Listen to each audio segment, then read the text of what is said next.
өмірбаянымен салыстырып кеттік. Енді пайғамбар саллаллаху алейхи уассаламның өмірбаянын оқуда, немесе тыңдауда, немесе білуде біз үшін қандай пайда бар?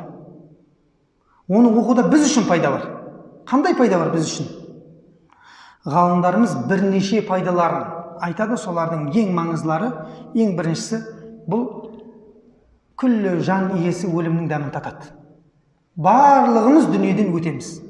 Суға батып өлсең де, қасқыр жеп қойса да, жолбарыс жеп қойса да, орманда жатқыштар жеп қойса да, адамзаттың барлығы барзах әлеміне түседі.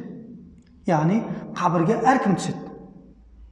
Сол қабірге түскен кездегі мүнкәр мен нәкер періштенің қоятын 3 сұрағының ішінде бар ма пайғамбар саллаллаху алейхи вассалам? Бар. Не деп айтады сұрақтың ішінде? Сендерге жіберілген ер кісі туралы не айтасың деп айтады екен.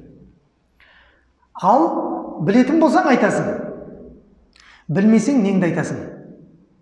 Білмейтін адамдар айтады екен, біз ол туралы еститін едік деп айтады дейді. Ол туралы еститін едік бірдеңе деп айтады, бірақ ол айтылмайды кім екен.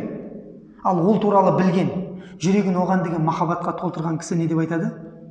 Ол пайғамбар Мұхаммед саллаллаху алейхи уассалам деп айтады. Бізге жіберілген ер кісі Аллах тағаланың, ол Мұхаммед саллаллаху алейхи уассалам деп айтады. Бірінші пайдамыз дүниеден өткен кездегі